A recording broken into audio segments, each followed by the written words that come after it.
Now, most of us think of Dover as being the most important town on the front line in Kent during World War II. But just along the coast, Ramsgate also played a huge role in the defence of the country. And yet, the town's wartime secrets lie buried and forgotten deep below the ground. You could go all over Ramsgate underground. If you couldn't go outside, you went under the underground. Everyone felt that sort of comfort when they were down here, that they were safe because of the depth of the tunnels. They put signposts up underneath. There's signposts there to King Street, Queen Street, Boundary, you know, of the different, where the different entrances were. Everybody's all chatting and then they were in the street, you know.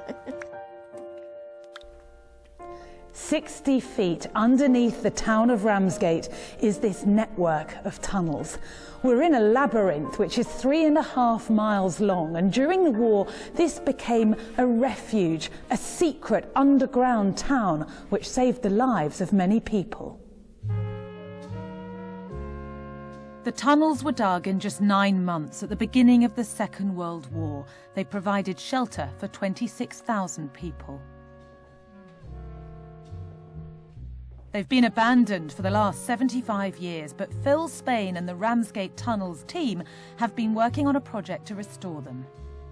Ramsgate's geology allowed a plan to build 2.5 miles of tunnels around the town, which would link up with this former railway tunnel.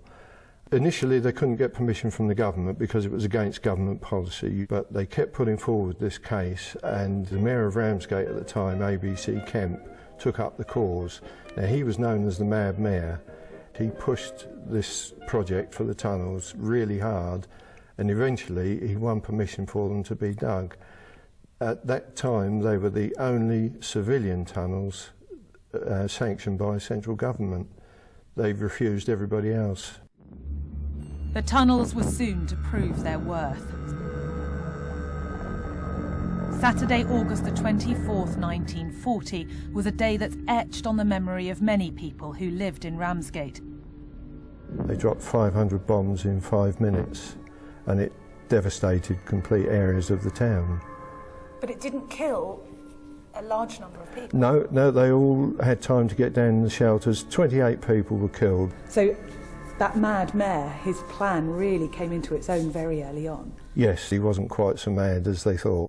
Sunday is gloomy, my hours are slumberless. Over 1,000 homes were destroyed during what became known as the Murder Raid, and hundreds of people moved into the tunnels permanently. Marjorie Woodward was 17 in 1940 and was training to be a teacher. For one of her assignments, she wrote about the families who lived in the tunnels. They knew they were safe. They would not want to go out of the tunnel, so we called it tunnelitis. Eric Easton, who was 9 years old at the time, remembers how people living in the tunnels huddled together for safety. It wasn't the intention to have a community down here. It just happened because they didn't want to leave the tunnel. They felt all the time they were here, they were safe. The main tunnel was a disused railway tunnel which had a railway line down the middle. Wanting a bit of privacy, they made partitions between one another. One happened to be three-room house, which had a living room, a bedroom, also a kitchen. At that time, most of the children from Ramsgate were evacuated, but some of those who stayed behind lived in the tunnels. Marjorie remembers that there was no school for 18 months, and the children, who were left to run wild, were affectionately known as tunnel rats. And Gwendolyn Langridge was one of those children. She was 12 years old and lived in the tunnel for 2 years. We used to sleep down there because we were getting disturbed nights, and it wasn't good for us, was it?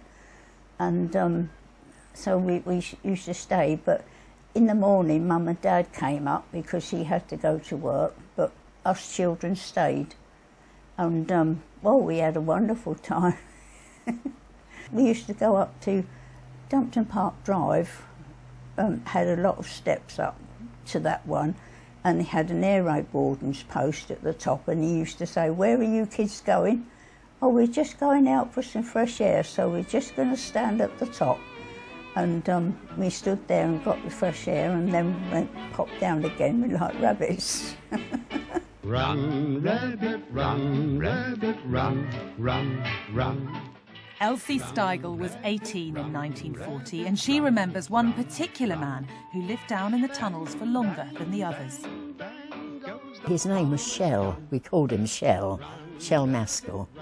And I think they called him Shell because he was shell-shocked from the First World War. And when the war broke out, he was terrified. So he went down into the tunnels and stayed there. People used to take him down food, fish and chips, tapping his washing up and do his washing for him, you know. And he didn't come up for about 4 years. And then they managed to persuade him to come up. You know, it's all over, Shell. There's nothing happening now, you know, it's all finished and so on. And he walked out lots of steps to come up, got up to the top of the steps and dropped down dead. Soon the tunnels were the talk of the town. There's reports in papers around the world of how good the tunnels were, and famous people came to visit just to see what it was all about.